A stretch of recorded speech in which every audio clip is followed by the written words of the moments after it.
Cinema ಅದ್ಭುತವಾಗಿ ಬಂದಿದೆ sir. ಕೇವಲ ನಮ್ಮ ಶ್ರಮದಿಂದ ಅವನು ಯಾವತ್ತೂ ಶ್ರಮ ಪಟ್ಟಿಲ್ಲ ಸರ್. 10 ದಿನ ಶೂಟ್ ಮಾಡಿದ್ರೆ 5 ತಿಂಗಳು ಗ್ಯಾಪ್ ಕೊಡ್ತಾ ಇದೆ ಸರ್. ಯಾಕೆ? ನನಗೆ ನೋಡಿಲ್ಲ ಶೂಟ್ ಮಾಡೋದಕ್ಕೆ, ನನಗೆ ನೋಡಿಲ್ಲ. ಈ ವಿಚಾರನ ಸುಧೀಂದ್ರ ಸಾಹೇಬ್ರ ಹತ್ರ ನಾನು ಬಂದು ಎಷ್ಟೋ ಸರಿ ಅಳಲು ತೋರಿಸ್ಕೊಂಡಿದ್ದೀನಿ ಸರ್. ಎಷ್ಟೋ ಸಲ ಅವ್ರ ಆಫೀಸಿಗೆ ಬಂದಿದ್ದೀನಿ ನಾನು. ಸರ್ ಈ ಥರ ಮಾಡಿದ್ದಾರೆ ಸರ್ ಅಂತ. ಸರ್ ಒಂದು ನಿರ್ಮಾಪಕ ಅಂದ್ರೆ ಏನು ಸರ್? ಸರ್ ಅಣ್ಣವ್ರು ಹೇಳಿದ್ರು ಅನ್ನದಾತ ಅಂತ. ಇವತ್ತು ಅನ್ನದಾತ ಬೀದಿಗೆ ಬಂದಿದ್ದಾನಲ್ಲ ಸರ್, ಇದು ನ್ಯಾಯನಾ ಸರ್? ಅನ್ನದಾತ ಅಂತ ಒಂದು ಬೀದಿಗೆ ನಿಲ್ಲಿಸ್ಬಿಟ್ರಲ್ಲ ಸರ್, ಇನ್ಯಾನ ಸರ್? 4 ಜನಕ್ಕೆ ಊಟ ಇಟ್ಟಿದ್ದ ತಪ್ಪಿಗೆ ಅನ್ನದಾತ ಬೀದಿಗೆ ಬರಬೇಕಾ ಸರ್? ಬೀದಿಗೆ ಬರಬೇಕಾ ಸರ್? ಇಂಥ ನಿರ್ದೇಶಕರು ಬೇಕಾ ಸರ್? ಕನ್ನಡ ಇಂಡಸ್ಟ್ರಿ ಏನಕ್ಕೆ ಸರ್ ಹಿಂದುಳಿದಿದೆ? ಇದೊಂದೇ ಕಾರಣಕ್ಕೆ ಸರ್, ಇದೊಂದೇ ಕಾರಣಕ್ಕೆ ಸರ್. ಬೇರೆ ಇಂಡಸ್ಟ್ರಿಗಳಲ್ಲಿ ಏನಕ್ಕೆ ಸರ್ ಈ ಥರ ಆಗಲ್ಲ ಸರ್? ತೆಲುಗು ಇಂಡಸ್ಟ್ರಿಯಲ್ಲಿ ನನ್ನ ಗೋಗರಿದ್ರು ಸರ್, ಬನ್ನಿ ಸಿನಿಮಾ ಮಾಡಿ, ನೀವು ಹಾಕ್ತಾ ಇರೋ ಬಜೆಟ್ಗೆ ನಾವು ಮಾಡಿಕೊಡ್ತೀವಿ ಅಂತ. ನಾನು ಒಪ್ಪಲಿಲ್ಲ ಸರ್. ಕನ್ನಡದಲ್ಲೇ ನಾನು ಸಿನಿಮಾ ಮಾಡಬೇಕು ಅಂತ. ನನ್ನ ಸ್ನೇಹಿತ ಸಾಕ್ಷಿ ಸರ್, ಅದಕ್ಕೆ ನನ್ನ ಸ್ನೇಹಿತನ ಸಾಕ್ಷಿ. ಅವನು ಹೇಳ್ದ, ಬೇಡ ಪ್ರದೀಪ್, ನಾವು ಆರಾಮಾಗಿರೋಣ, ಸುಮ್ಮನೆ ಇದ್ಬಿಡೋಣ, ಬೇರೆ ಯಾವ್ದಾದ್ರು ಮಾಡ್ಕೊಳಲ್ಲ, ಬೇರೆ ಇಂಡಸ್ಟ್ರಿಗೆ ಹೋಗೋಣ, ಬಟ್ ಕನ್ನಡದಲ್ಲಿ ಸಿನಿಮಾ ಮಾಡಬೇಕು ಅಂತ ಅವನು ಸಪೋರ್ಟ್ ಮಾಡ್ದೆ. ಹೌದು, ನಾವು ಕನ್ನಡಿಗರಾಗಿ ನಾವು ಫಸ್ಟ್ ಒಂದು ಕನ್ನಡ ಮಾಡೋಣ. ಬಟ್ ನಮ್ಮನ್ನು ಸರ್ ಇನ್ನೂ ಕೆಲಸ ನಡೀತಾ ಇದೆ ಸರ್. ಕೆಲಸ ಕಂಪ್ಲೀಟ್ ಮಾಡಿಲ್ಲ ಸರ್. 3ನೇ ತಾರೀಕು ರಿಲೀಸಿಗೆ ಬರ್ತಾ ಇದ್ದೀವಿ.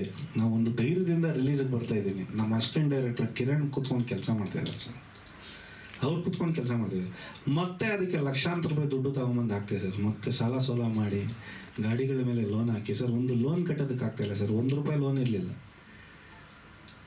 ಮುಂದೆ ಒಂದು ಲೋನ್ ಕಟ್ಟೋದಕ್ಕೆ ಆಗ್ತಾ ಇರಲಿಲ್ಲ ಸರ್. ಸರ್ ಸಿನಿಮಾ ರಿಲೀಸ್ ಮಾಡ್ತಾ ಇದ್ದೀವಿ ಸರ್.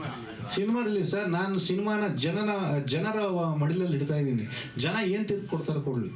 ನಾನು ನಂಬಿರೋ ತಾಯಿಯ ಕಬಾಳಮ್ಮ ನನ್ನ ಕೈ ಬಿಡಲ್ಲ ಅನ್ನೋ ಅಪಾರವಾದ ನಂಬಿಕೆ ನನಗಿದೆ, ಅಪಾರವಾದ ನಂಬಿಕೆ ಇದೆ. ಅದು ಸಿನಿಮಾ ರಿಲೀಸ್ ಮಾಡ್ತೀವಿ ಸರ್. ಸಿನಿಮಾ 3ನೇ ತಾರೀಕು. ಸಿನಿಮಾ ತುಂಬ ಚೆನ್ನಾಗಿ ಬಂದಿದೆ ಸರ್.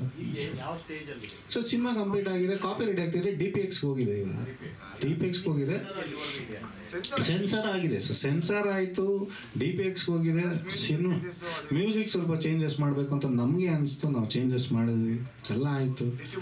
ಡಿಸ್ಟ್ರಿಬ್ಯೂಟ್ರು ಫೀಡ್ಬ್ಯಾಕ್ ಕೊಟ್ಟರು ಸ್ವಲ್ಪ ಚೇಂಜಸ್ ಮಾಡಿ ಅಂತ. ಡಿಸ್ಟ್ರಿಬ್ಯೂಟ್ರಿಗೆ ಯಾವ ಥರ ಬೇಕು, ಜನಕ್ಕೆ ಯಾವ ಥರ ರೀಚ್ ಆಗುತ್ತೆ ಅನ್ನೋದನ್ನು ಅವ್ರು ಹೇಳಿದ್ರು. ನಾವು ಅದನ್ನು ಮಾಡಿದ್ದೀವಿ ಆಲ್ರೆಡಿ. ಇವಾಗ DPXಗೆ ಹೋಗೋದಕ್ಕೆ ಕಾಪಿ ರೆಡಿ ಆಗಿದೆ. ನಾನು ಕೇಳೋದು ಇಷ್ಟೇ ಸರ್. ನನಗೆ ಸ್ಟಾರ್ಟಿಂಗಲ್ಲಿ ಸುದೀಪ್ ಸರ್ ಒಂದು ಮಾತು ಹೇಳಿದ್ರು, ನೀನು ಒಬ್ರಿಗೆ ಒಳ್ಳೇದು ಮಾಡಿದ್ರೆ ನಿಂಗೆ ಒಳ್ಳೇದಾಗತ್ತೆ ಅಂತ. ಸ್ಟಾರ್ಟಿಂಗಲ್ಲಿ ನಮಗೆ ಮೋಷನ್ ಪೋಸ್ಟರ್ ಲಾಂಚ್ ದಿನ ನಾನು ನಿಮ್ಮ ಇಡೀ ಮೀಡಿಯಾ ಮಿತ್ರರ ಮುಂದೆ ಕೇಳ್ಕೊಂಡೆ, ಸರ್ ದಯವಿಟ್ಟು ನಮ್ಮ ಸಿನಿಮಾನ ಗೆಲ್ಲಿಸಿ ಅಂತ. ಅವತ್ತು ಅವ್ರು ಒಂದೇ ಮಾತಾಡಿದ್ರು, ನೀನು ಒಬ್ರಿಗೆ ಒಳ್ಳೇದು ಮಾಡಿದರೆ ನಿಂಗೆ ಖಂಡಿತ ಒಳ್ಳೇದಾಗುತ್ತೆ ಅಂತ. ಇವತ್ತು ನಾನು ಅದನ್ನೇ ಕೇಳ್ತಾ ಇದ್ದೀನಿ ಸರ್. ನಾನು ಯಾರಿಗೂ ಮೋಸ ಮಾಡಿಲ್ಲ ಸರ್. ಕಷ್ಟಪಟ್ಟು ದುಡ್ಡು ಹಾಕಿದ್ದೀನಿ ಸರ್.